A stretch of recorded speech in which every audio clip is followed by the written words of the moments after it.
Hello and welcome to the classroom. Today's letter of the day is the letter I. Can you say I? I. Does your name have a letter I? If your name has letter I, stand up. If your name has letter I, stand up. If your name has letter I, if your name has letter I, if your name has letter I, stand up. Well, I is for igloo. An igloo is a house made out of blocks of snow. I made blocks to go on my letter I. So this is how I decorated I today. Now that we can recognize letter I, let's practice writing it. To write an uppercase letter I, we need to make a line that goes down like this. Then we need to go back to the top, make a line that goes across at the top and across at the bottom. Let's practice making an uppercase letter I. Make a line that goes down and then across at the top, across at the bottom, down, across, across, down, across, across. One more, down, across, across. And you can practice more later if you'd like. Now let's try to make a lowercase I. We're going to make a line that goes down with a dot. Down with a dot. Okay, let's practice. Make a line that goes down with a dot. Down with a dot. Down with a dot. Make sure you toss the dot upstairs. Down with the dot. Down with the dot. The dot shouldn't sit on top of the line. Instead, make the dot go above the line. Nice job, everybody. I want to give you a sticker for your good handwriting. Here it comes. Now we know what letter I looks like. We can recognize it. We can write it. So next we'll talk about the sound that I makes. I is one of those special letters that we call the vowels. Will you help me sing the vowel song? A, E, I, O, U. A, E, I, O, U. A, E, I, O, U. These are the vowels. Well, whenever we talk about a vowel, we always get a visit from one of the vowel people. And here he is. My friend I loves lollipops. But when he eats lollipops, he gets icky and sticky. Look at his face. Look at his clothes.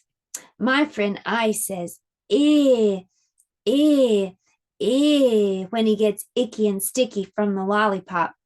Can you say eh, eh, eh? If you look closely, you can see that the lollipop looks like the letter I. When you see a letter I hope you'll remember that I says eh, like an icky, sticky lollipop. Well, we're going to play a game. You'll need a snowball for the game. So take a piece of paper. It can be an old piece of paper towel, a napkin. Crumple it up, and that can be your snowball. I'm going to say some words. If you hear in the middle of the word, throw your snowball.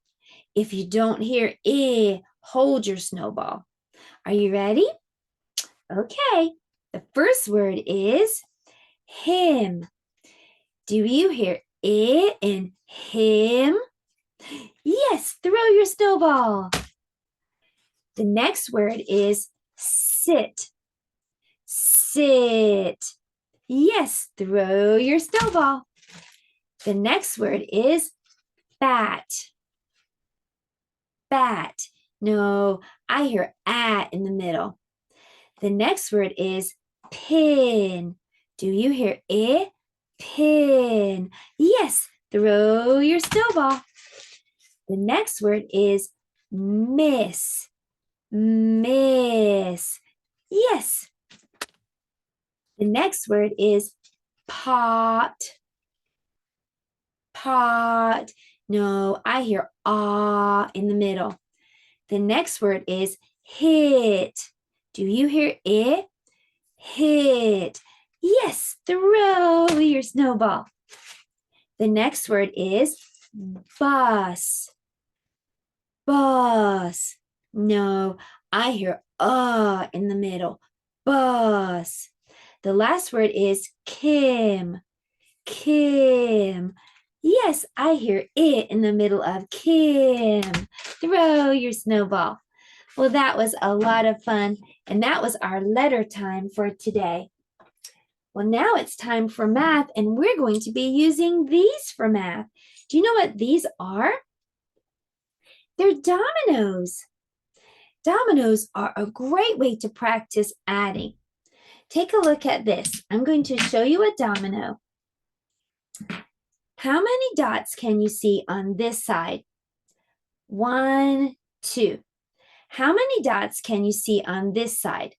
1, 2, 3. Now, I want to know what is 2 plus 3. Count all the dots. 1, 2, 3, 4, 5. 2 plus 3 equals 5. Let's try this one. How many dots are on this side? 1. How many dots on this side? 1, 2, 3, 4. So what is 1 plus 4? Count all the dots. 1, 2, 3, 4, 5. 1 plus 4 equals 5. All right, let's do another one. How many dots on this side? 2. How many dots on this side? 1, 2, 3, 4, 5. So how many dots all together? Count all the dots. 1, 2, 3, 4, 5, 6, 7. 2 plus 5 equals 7. Very good. All right, let's try this one. How many dots are on this side? 1, 2, 3, 4, 5. How many dots on this side? 1, 2, 3, 4. What is 5 plus 4? Count all the dots. 1, 2, 3, 4, 5, 6, 7, 8, 9. 5 plus 4 equals 9. Well, we did some domino addition today, and now it's time for science, and we're heading over to the science table. Here we are at the science table. I'm going to be using these. These are sugar cubes, but they remind me of the snow blocks used to make an igloo. I'm going to teach you 2 new science words today. One is absorb and one is dissolve. I'm going to put some water that I colored blue onto this plate. Watch what happens when I put a sugar cube on the plate. It turned blue. It absorbed the water. Absorb means to suck up. Okay, now I'm going to teach you another word. It's called dissolve. I'm going to stack the sugar cubes, and I want to see how many I can stack before it falls over. All right, so let's watch. 1, oop, it's turning blue. 2, it's absorbing. 3, 4, 5, 6, 7. Oh, it fell over. Let's look and see if we can decide why it fell over. If you look at the first sugar cube, you can see that it's getting smaller. It's dissolving. To dissolve means to mix with the water. So now the water is sweet. It has sugar in it. You can see that this sugar cube is getting smaller and smaller. It's dissolving. And when that first sugar cube dissolved, it caused the others in the tower to tumble. All right, let's do one more. Let's see how many I can stack before it starts to fall. We'll do it over here. 1, 2, 3, 4, 5, 6. Oh, only 6 that time. You can see that it started to dissolve and it caused the whole tower to tumble. And isn't it cool that all the sugar cubes sucked up or absorbed the blue and turned blue too? Well, that was our science for today. And now it's time for art.